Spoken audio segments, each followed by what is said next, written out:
부처님께서 어느 날 성 안으로 탁발을 하러 들어가시는데 성에서 나오던 어떤 바라문이, 나이가 든 바라문이 부처님의 손을 덥석 잡으면서 아이고 내 아들아 어디 갔다 이제 왔느냐. 응? 아버지가 이렇게 늙었는데 찾아오지도 않고 왜 인제서야 왔느냐 하고서 정말 자기 친아들을 만난 것처럼 막 그렇게 하는 거예요. 부처님의 아버지는 원래 정반왕이잖아요. 그러면서 막 자기 집으로 가자고 끌고 가는 겁니다. 손을 잡고. 그럼 부처님께서는 아무 소리도 안 하시고 그냥 가시는 거예요, 같이. 그 집에 갔더니 그 집에 이제 그 늙은 바라문의 또 아내가 있었어요.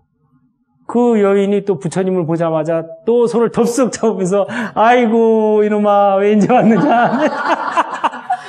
진짜 자기 오랜만에 만나는 아들을 대하는 것처럼 막 그렇게 스스럼 없이 대하는 거예요.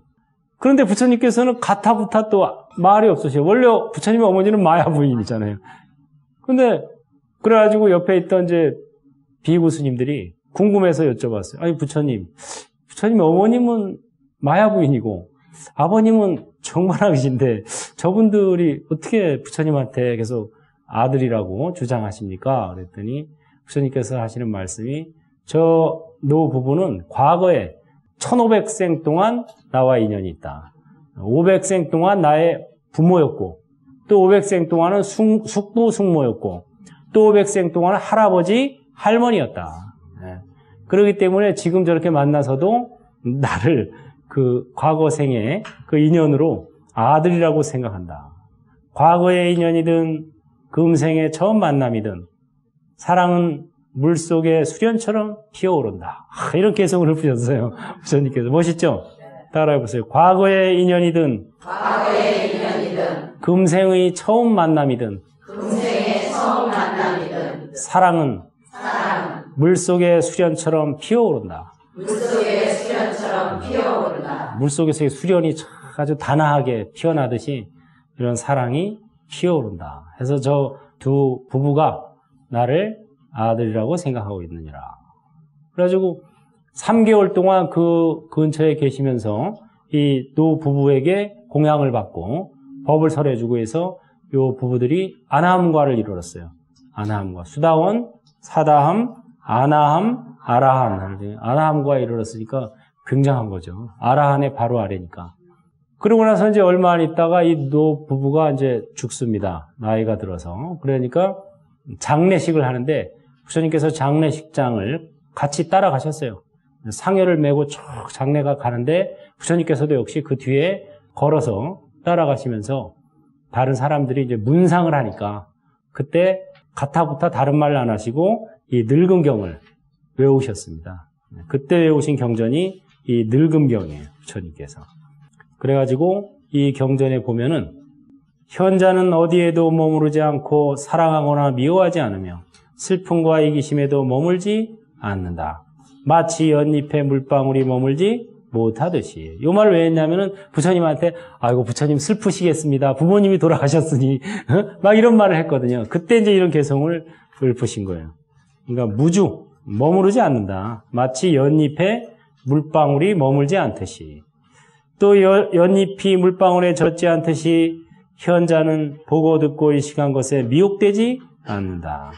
현자는 인식에도 현혹되지 않고 청정하게 되는 것도 원치 않으며 탐착하지도 않고 탐착에서 벗어나려고도 하지 않는다. 이게 바로 중도법이고 이게 바로 묘법입니다. 묘법.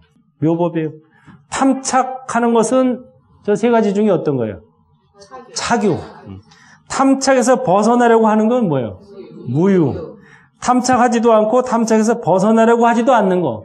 묘유인 거예요. 이게 바로 묘법 연화경 할 때 바로 묘법의 의미입니다. 이게. 묘유, 묘법. 같은 소리예요. 이것이 바로 불교고 이것이 바로 중도법이다. 원래 너무 또 탐착에서 벗어나려고 하는 사람. 이것도 또 이제 거기에 걸리게 된다. 이거예요. 또 거기에 머무르게 되는 거예요. 이게. 너무 또 막 청정하는 사람. 이것도 또 머무르게 되는 거예요. 거기에 또 걸리게 되고. 그렇다고 일부러 뭐 더러워질 건 없지만 어떤 한 군데에 머무르면은 벌써 머문다는 것은 고정된다는 것이고 정체된다는 것이고 부작용이 생기게 됩니다. 그래서 불교에서는 머물지 않는 것을 굉장히 중요시 여겨요. 무주, 무착. 머문다는 것은 애착한다는 것이다. 자기가 좋아하는 사람이 있으면은 그 사람을 자꾸 생각하게 되죠. 그게 바로 애착하니까 머물게 되는 거예요. 예. 자기가 좋아하는 돈이 있으면 또 돈을 자꾸 모으게 되죠. 그게 이제 애착하니까 머무르게 되는 거고. 그래서 우리가 돈이나 피나 사람이나 이게 순환이 잘 돼야 건강한 거다. 몸속에 피가 순환이 잘 돼야 건강한 사람이죠. 다른 데 피는 다 건강한데 요 혈관에 여기 머리에 피 한 군데가 딱 막혔어. 그럼 어떻게 돼요? 네, 쓰러지는 거예요. 쓰러져. 뇌경색, 뇌출혈, 중풍이 그래서 오는 거잖아요. 경제도 마찬가지예요. 대기업이 부도나는 게 돈이 없어서 부도나는 게 아니에요. 자산은 있는데 안 돌아. 막아야 되는데 은행 돈을. 이게 안 도니까. 그러니까는 쓰러져 버리는 거예요. 그래서 돈도 피도 이게 다 소통이 잘 돼야 돼요. 소통이. 그게 바로 건강해지는 거죠. 그레이 늙음경에서 보여주는 것은 바로 묘유의 가르침이다. 이 오랜 세월 동안 500생 동안 부모 자식 간이고 손자 할아버지 간이고 숙부 조카 간이었다. 이런 말씀은 우리에게 굉장히 큰 함축된 의미를 주는 거예요. 사실은 알고 보면 여러분들하고 저와의 관계도 과거생에 500생 동안 나의 어머니시고 할머니시고 숙모인 분들이 지금 앉아 계시는 거예요. 또 나의 할아버지시고 아버지시고 숙부였던 분들이고 부인할래야 부인할 수 없는 사실이 있다. 그건 뭐냐? 과거에 오랜 생 동안 여러분과 제가 관계가 있다는 거예요. 인연, 그것이.